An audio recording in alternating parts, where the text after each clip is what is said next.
Fanfiction Reading. Sick leave. I made my way to my homeroom, replying to several good mornings. Entering the room, I headed to my desk and dumped my bag.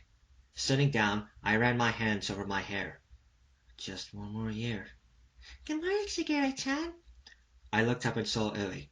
Morning, Ui.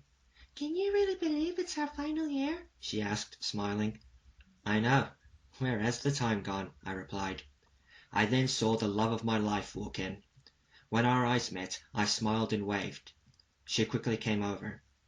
Good morning, Shigeru. Ui. Good morning, Azusa-chan. Morning.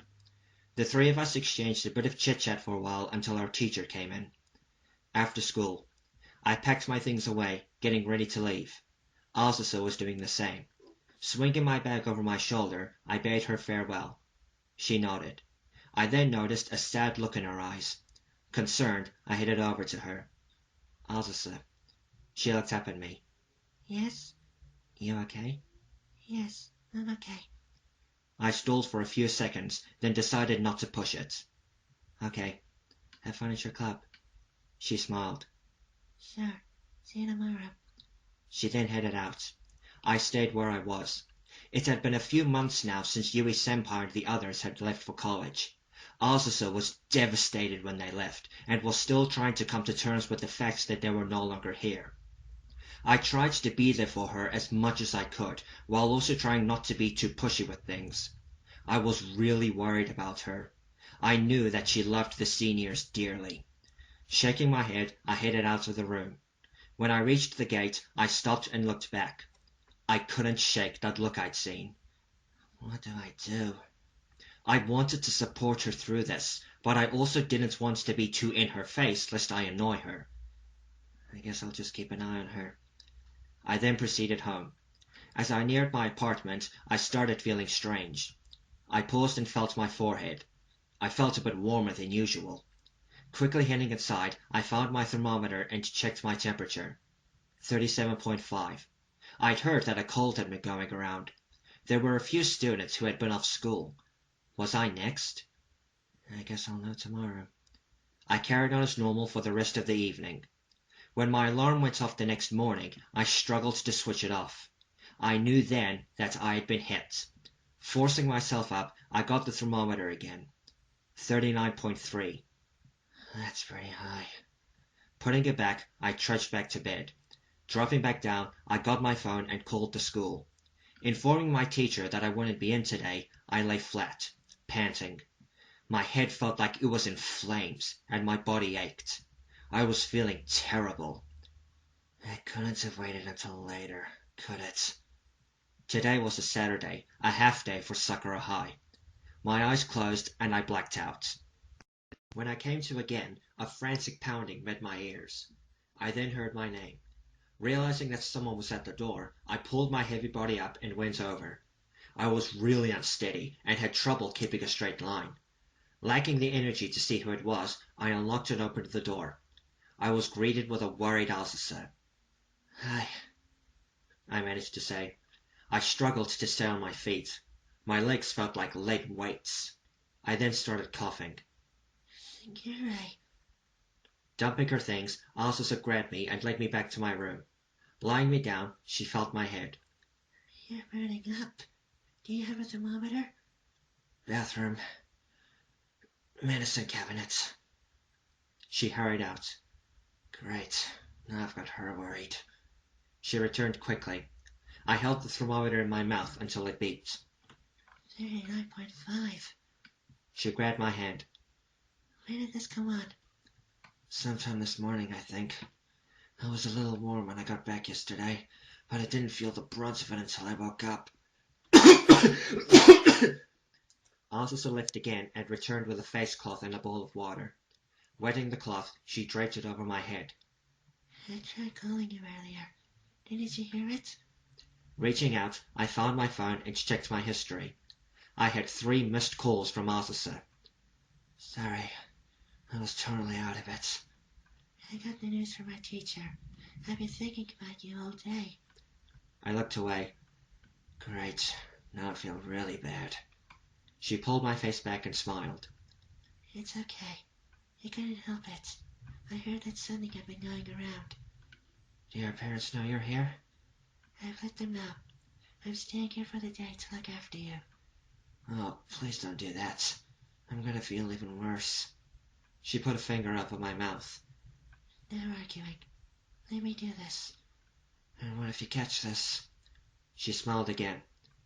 I'll cross that bridge when we get to it. Pulling the cloth off my head, she re-wet and reset it. Can I get you anything? I realized she was dead set on this. I guess a drink would be nice. My throat feels like a desert. Alright, stay right there. She left the room again. I forced myself up. Guess I've got my own personal nurse now. Officer came back in with some water. Here you go. I smiled. Thanks. I chucked it down in one shot. Oh yeah, that's better. I set the glass aside. Did I miss much today? Not too much. I've got some homework for my teacher. She says take your time with it. I'll give it to you later. Don't touch them until you're better, okay? Yes, ma'am. I then felt fatigue setting in again. Sorry, I'm gonna need a little more shut-eye. Sure. I'll be in the other room if you need me. She stood up and headed out, leaving me alone. I lay down again and was soon asleep. A few hours later, I opened my eyes. Looking at the ceiling, I briefly wondered where I was. Putting my hand in my head, I felt heat. Right, I'm sick. I then heard my body talking. Bathroom. I slowly got to my feet. When I opened the bedroom door, I saw an empty apartment. I wonder where Asusa went. I shuffled my way to the bathroom and answered nature's call. When I finished, I headed back to bed, not wanting to hear my girlfriend nag me. Sitting down again, I heard the front door open. Footsteps approached and Asusa came in. Hi. How you feeling? A little more human, I guess. Where'd you disappear to? She held up a bag. I thought I'd get you some medicine. I chuckled. You really didn't need to spend your own money on me. She smiled. If it were anyone else, you'd be right. But you're an exception. Kneeling down, she pulled out a bottle and poured some medicine into a spoon. Open up. I obeyed and swallowed it. I really owe you for this. Not at all. Remember what you told me last year? How it was your job as my boyfriend to look out for me? Well, it's also my job as your girlfriend to look out for you. I couldn't help but smile. I guess you have a point. I checked the time. Late afternoon. What am I going to do about dinner? Why don't you let me take care of that? I'm not Illy, but I do know how to cook. You sure? I'm feeling a bit stronger now. She shook her head. You still need to rest. You'll be okay. I decided not to argue. Okay then. My kitchen's all yours. I then stood up. What are you doing? Asusa asked. I really need a bath. She looked a bit concerned. Are you sure you feel up to it? I think I'm on the road to recovery now. I've been wearing these all day anyway, and they're really sticking to me. Okay. If you need a hand. I smiled and crossed my arms in an X. Sorry, no can do. We're not even married. I'll be alright. The steam might help me anyway. Okay. I'll get dinner on then. With that, I grabbed a change of nightclothes and headed for the bathroom. After scrubbing myself thoroughly, I relaxed in the tub, enjoying the warmth. This is good. My mind wandered a bit. We're not even married. I wonder if it'll ever happen. If I ever did get married to Asusa, I'd be the happiest guy alive. I loved her dearly, and I enjoyed having her as a friend. I must have lost track of time, because I soon heard a knock. Shakira, dinner's ready. Coming back to earth, I called out, "Be right there!" Quickly getting out of the tub, I hurriedly dried myself and got dressed again. My head was feeling a bit lighter, probably because of the steam. Stepping out, I threw my used nightclothes in the wash and headed for the dining room. The table contained a simple dinner. It wasn't anything extravagant, but I was still impressed. It's not much. I just threw together what I could find. Asusa said. It's wonderful. Thank you. We settled down to eat. Itadakimasu. Fortunately, I still had an appetite. My own cooking skills weren't really anything to brag about, but this was pretty darn good. Alcissa had done a great job. Um, how is it? I heard her ask timidly. I smiled. Let me put it this way. You would make an amazing wife. Her face lit up as she looked away. Shakira, don't say something like that. It's embarrassing. Seriously, you would. This is really good. Probably better than mine. The blush fading, she looked at me again. Really? I nodded. I love it. You did a great job. A smile appeared. After finishing dinner and clearing away the dishes, we sat in the living room and chatted a bit. So how's the club going? It's a lot of fun. Now it's Amiri seem to be settling in. Joan is kinda reluctant with practice though. She kinda reminds me of Ritsu senpai. Her expression suddenly dropped, and she lowered her gaze. Azusa? Sorry, saying that name just brings back memories. Oh no, did I just step on a landmine? You know, sometimes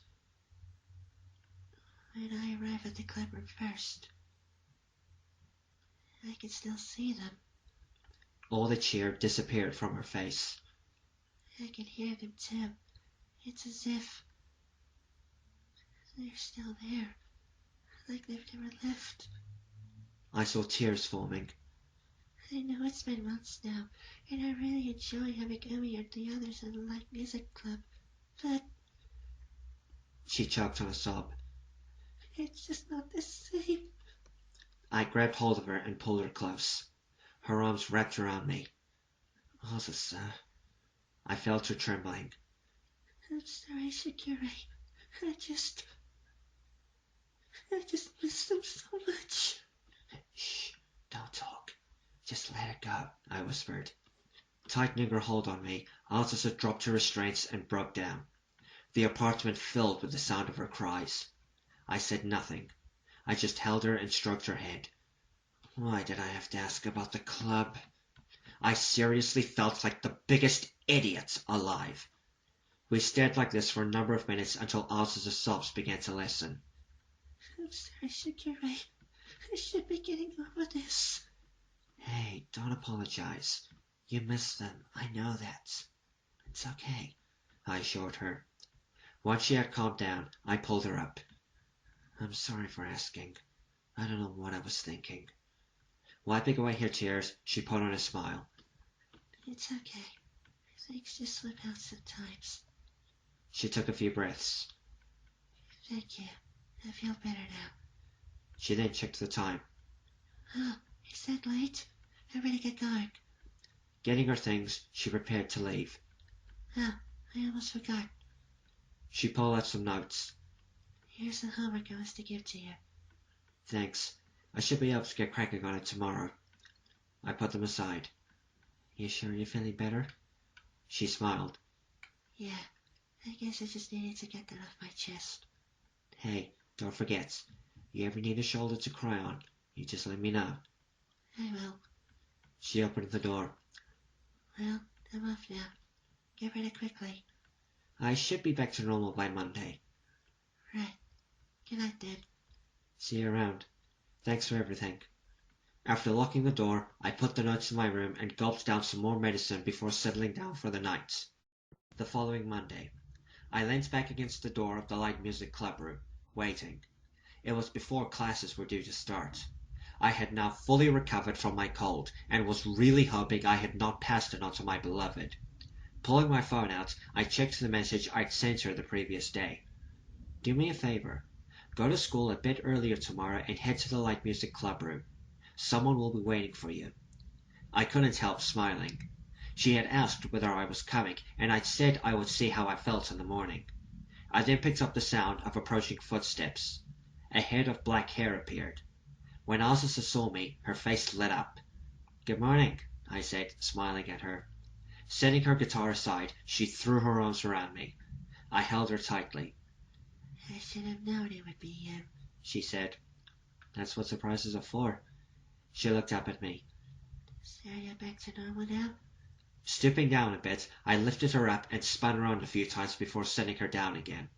She looked at me bewilderedly. Can't complain, I replied. I then hugged her again. Hey, thanks for looking after me. I really appreciate it. Of course. You live by yourself, so who else would have done it? And anyway, you're always looking after me and supporting me now that you usurp part the others are gone. I separated from her. So in some ways, we're even. Yeah. I quickly checked the time. Classes were a few minutes from starting. We should get going. But before we do, I'd like us to do something we couldn't do last week since I was sick. What would that be? I caressed her face and smiled. I think you know. Quickly catching on, Asa smiled. I do know. We then joined in a kiss, wrapping our arms around each other. I never got tired of this. Asa's lips were the best in the world.